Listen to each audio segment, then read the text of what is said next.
What's up, guys? Okay, well, as of right now, you can't tell from this probably. We're in Des Moines, Iowa, with the criminal Ian Roberts, who ICE has arrested. He's been in the country illegally for decades, as usual. They always are. He's got some credentials, apparently. Um, and let's see, he was a school superintendent, he was a principal, and they're saying there's a good chance that he's been voting. But wait, the Democrats say that illegals don't vote. Well, we'll see where that goes. Anyway, I'd also like to note like 89% of people that watch these videos are not subscribed to the channel. Click the button and move along. So, we're going to see what Dr. They're even questioning whether or not where he got his doctorate online. Anyway, we're in Iowa. Here we go. Well, on to this. It's hard to believe. Des Moines Schools Superintendent arrested by ICE. ICE announcing Friday that Ian Andre Roberts is, quote, a criminal illegal alien from Ghana in possession of a loaded... Criminal illegal alien from Ghana. Had a loaded handgun. They tried to stop him and he fled. They finally got him stopped. He had a loaded handgun, $3,000 in cash, and a fixed blade hunting knife. Now, if you ask his attorney at this point where he's at, he don't know. If it was you, you'd be in jail. Handgun, $3,000 in cash, and a fixed blade hunting knife. At the time of his arrest, Roberts was working as the superintendent of Des Moines Public Schools, despite being an illegal alien with a final order of removal and no work authorization. Roberts has existing weapons possession charges from February 5th, 2020, and was given a final order of removal by an immigration judge in May of 2024. Absolutely stunning. Former acting DHS Secretary Chad Wolf joins me now. You know, Chad, you and I worked together when I was in the White House. It is shocking to me that someone in charge of our school district, the largest school district in Iowa, had a final removal order. How does that happen? I don't think it would have happened under your tenure. Well, it's a great question. Obviously, the school district did not do their due diligence. He has a criminal record as well. So clearly they didn't do any type of background investigation. The amazing part here is he has no work authorization. So when they... Glad he said that. They didn't do a background check, right? Now, they're going to say that they did. And then they're going to be like, well, these red flags would have popped up had you have done it. And then they completely divert the question.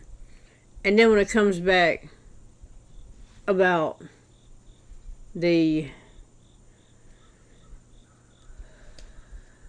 voting, they're like, well, we're not sure how he was able to do that.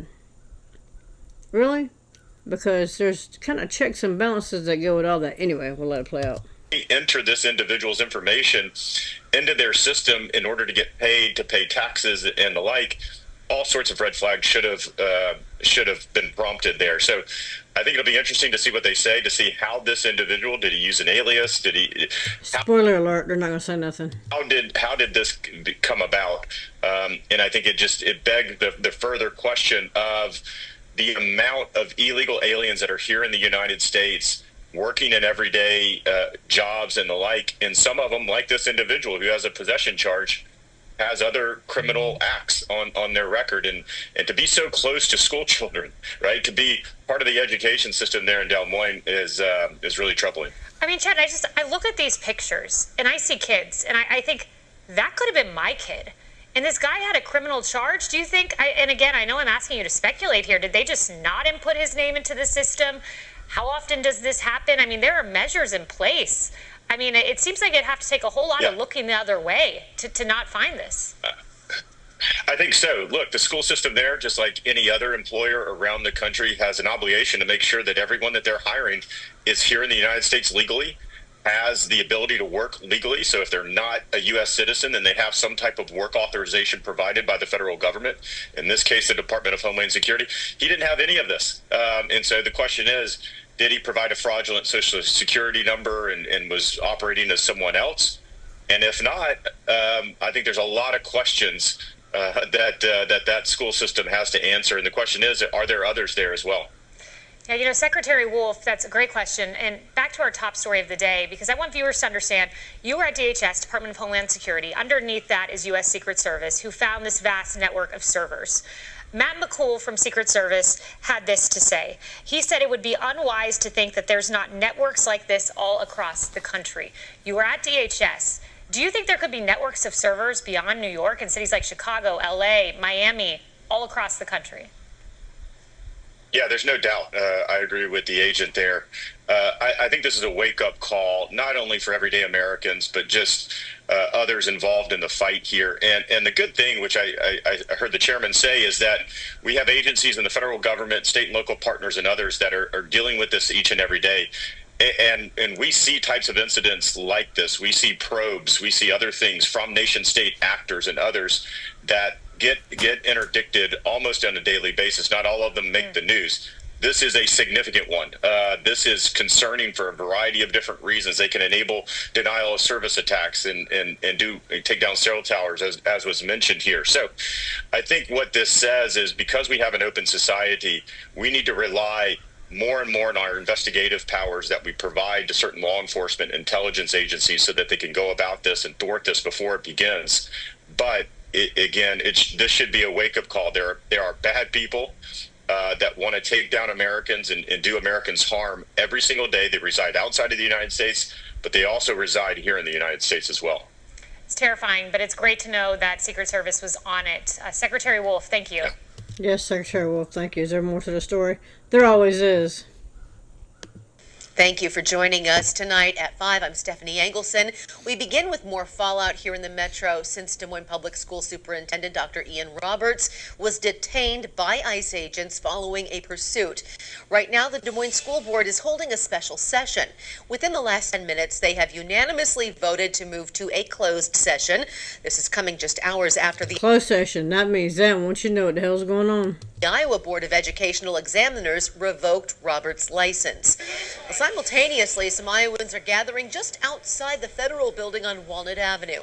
We can confirm the Party for Socialism and Liberation Iowa is one of the organizers of this. The Party for Socialism.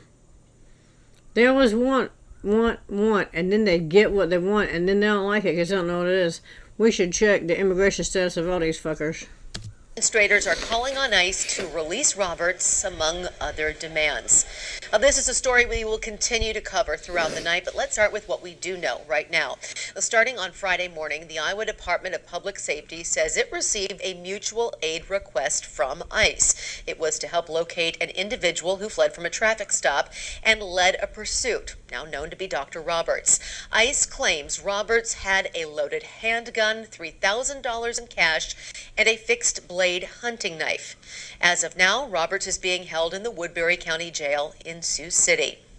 Now, the news of Roberts' detainment came with a lot of questions about what led to his arrest and how he was able to serve as an educator. So our Alex Fulton is trying to get answers to those questions that all of us have right now. So Alex, you found out that as of last year, Roberts had a Maryland driver's license. Yeah, that's exactly right, Stephanie. I got a hold of public records that show Dr. Ian Roberts got a speeding ticket on September 9th, 2023, and on July 6th of 2024 here in central Iowa. That second ticket issued just 2 months after his order of removal. The citations list Roberts as having a Maryland driver's license at the time with a different Maryland address in 2023 and 2024. Remember, Roberts was appointed DMPS superintendent in July of 2023. I searched the Maryland Board of Elections website and found that he was registered to vote in 2017. You must be a U.S. citizen in order to vote, of course. Okay, well, Des Moines isn't his first career stop, so where else has he worked? And did he ever run into any issues at his previous school districts?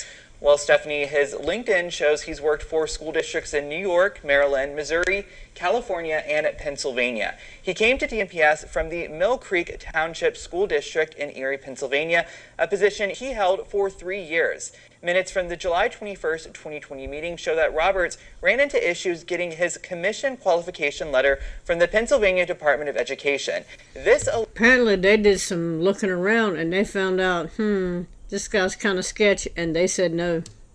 allows a school administrator to serve while they work to get their more permanent state teaching license. Here's a direct quote on what the Mill Creek Township School Board says was causing the delays. Quote, as far as we can tell, the only response we got was that Dr. Roberts lacked the educational certificate from his educational facilities that he obtained his doctorate. Those facilities need to send the certified record to the Pennsylvania Department of Education. And ICE claims Roberts has a weapons charge from 2020. So what do we know about that? Well, I searched the Pennsylvania Judicial System web portal and could not find any gun charges for Roberts from 2020. Court records do show he was charged with unlawful presence of a loaded firearm in a vehicle on November 28, 2021. In a statement made on the Mill Creek Township School District Facebook page, Roberts claimed the charge stems from an incident on the Pennsylvania State Game Lands. He said he was stopped by a state game warden while he was going from the woods to his vehicle after a day of hunting. Roberts said he put his hunting rifle in the back of his parked vehicle with the door open so the game warden could clearly see it. He stated, I pled guilty so that I could avoid the unnecessary time away from the Mill Creek Township School District, students and families in Pennsylvania. It is illegal to carry a loaded weapon in a vehicle. We have submitted public record requests for Roberts' contract with DMPS and a copy of his final order of removal. We'll keep you posted as we learn more, as we continue to follow this story. And we would like everyone to know that those documents, when they include information that has to do with immigration, take a long time to get. So Absolutely. That is a process we are working on. Alex, thank you for all of that. Yes, Alex, thank you. It's not that much of a process, but is there more? There always is. School board. Back in Maryland, Roberts' ties to Baltimore City schools are under review, but concerns are now shifting beyond the classroom as state records suggest the non-citizen may have been registered to vote. Tonight, Fox 45's Rebecca Pryor pressing election officials and school leaders for some answers. Rebecca. And Mary, in Maryland, you can look up anyone's voter registration information online. And tonight we're learning Ian Roberts appears to be listed despite his immigration status.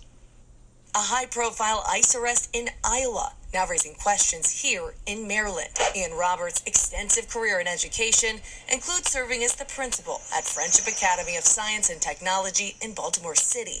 He also graduated from Coppin State University. Yes, that static sound going on in the background, that's on their end. I want to hear it.